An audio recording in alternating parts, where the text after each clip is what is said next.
ভগবানগোলা ১ নম্বর block ও ২ নম্বর ব্লকে college ও দমকলের দাবিতে ডেপুটেশন দেয় ভগবানগোলা রানীতলাত নাগরিক মঞ্চ। দেখুন সেই ছবি। ভগবানগোলা একটি সরকারি ডিগ্রি কলেজ ও দমকলের দাবিতে ভগবানগোলার ২ নম্বর পঞ্চায়েত সমিতির সভাপতিকে ডেপুটেশন দেয় ভগবানগোলা রানীতলা নাগরিক মঞ্চ এবং সেখান থেকে পথযাত্রা করে ভগবানগোলা ১ নম্বর ব্লকের পঞ্চায়েত সমিতির সভাপতিকে ডেপুটেশন দেয় ভগবানগোলা রানীতলা নাগরিক মঞ্চ।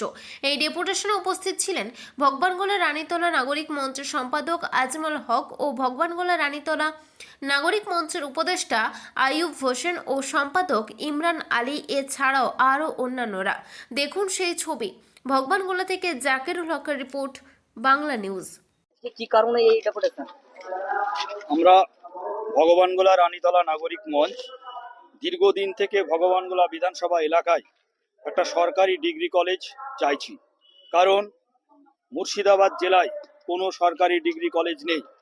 আমরা গত 10 থেকে 15 বছর সময়কালে দেখেছি গোটা পশ্চিমবঙ্গে 43খানা সরকারি ডিগ্রি কলেজ হয়েছে, অথচ মুর্শিদাবাদ জেলায় একটাও ডিগ্রি কলেজ পায়নি। সেই জন্য আমরা চাইছি ভগবানগোলা বিধানসভায় একটা সরকারি ডিগ্রি কলেজ প্রতিষ্ঠা করুক, যে প্রতিষ্ঠার মধ্যে দিয়ে মুর্শিদাবাদের এক এবং একমাত্র ডিগ্রি কলেজটা ভগবানগোলায় হবে। কারণ ভগবানগোলার স্বাধীনতার পর থেকে আজ পর্যন্ত ভগবানগোলা বিধানসভা এলাকায় কোনো উচ্চশিক্ষার জন্য কলেজ নেই।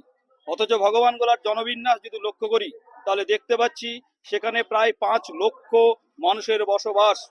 এই ভগবানগোলা বিধানসভায় 17টি উচ্চ মাধ্যমিক প্রতিষ্ঠান আছে, যে প্রতিষ্ঠান থেকে প্রতি বছর গড়ে 3500 ছাত্রছাত্রী পাস করছে। শুধুমাত্র কলেজ না থাকার কারণে এই বিপুল সংখ্যক ছাত্রছাত্রীকে আমরা উচ্চ শিক্ষার ক্ষেত্রে পৌঁছাতে পারছি না, তারা উচ্চ শিক্ষা থেকে বঞ্চিত হচ্ছে। তাই ভগবানগোলার উচ্চ শিক্ষার ক্ষেত্রে দীর্ঘ বঞ্চনার অবসানের জন্য আমরা চাইছি ভগবানগোলা বিধানসভায় একটা সরকারি ডিগ্রি কলেজ প্রতিষ্ঠা হোক। এই সরকারি ডিগ্রি কলেজ প্রতিষ্ঠার দাবিতে আজকে আমরা ভগবানগোলা 2 নম্বর পঞ্চায়েত সমিতির সভাপতিকে ডেপুটেশন দিলাম।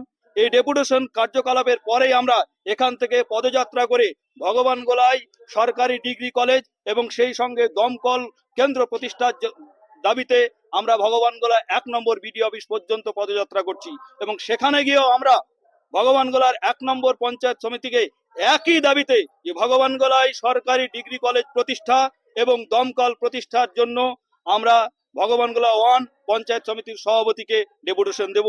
তারপরে আমাদের আজকের কার্যক্রম আপাতত শেষ হবে। সেই সঙ্গে বলে রাখতে চাই, যতদিন পর্যন্ত ভগবানগোলায় সরকারি ডিগ্রি কলেজ প্রতিষ্ঠা না হবে, যতদিন পর্যন্ত ভগবানগোলায় শিক্ষার যে নৈরাজ্য, শিক্ষার যে বঞ্চনা ভগবানগোলার মানুষের প্রতি, সেই বঞ্চনার অবসান যতদিন না হবে ততদিন পর্যন্ত ভগবানগোলা রানীতলা নাগরিক মঞ্চ এলাকার শুভবুদ্ধি সম্পন্ন মানুষ, ছাত্র যুব সকলকে নিয়ে আমরা লড়াই আন্দোলন চালিয়ে যাব।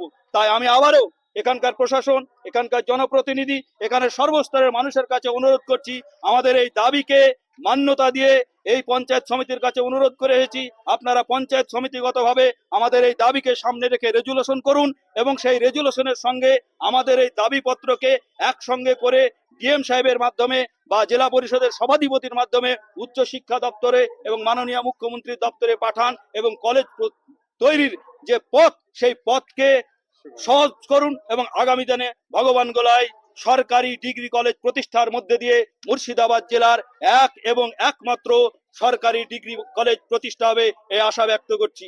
সকলকে ধন্যবাদ। আপনার নাম এবং পরিচয়? আমি মোহাম্মদ আজমল হক, সম্পাদক ভগবানগোলা রানীতলা নাগরিক মঞ্চ। এত রাজনৈতিক দল থাকা সত্ত্বেও আপনাদেরকে কেন এই ডেপুটেশনে নামতে হলো?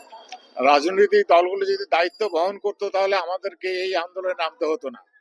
তারা ঠিক ঠিক দায়িত্ব পালন করছে না বলেই আজকে ভগবানগোলা রানীতলা নাগরিক মঞ্চকে এই ডিগ্রি কলেজ এবং ফায়ার ব্রিগেড তৈরির জন্য আমাদেরকে পথে নামতে হয়েছে। আপনার নাম এবং পরিচয়? আমি হারুন রশিদ, ভগবানগোলা রানীতলা নাগরিক মঞ্চের উপদেষ্টা।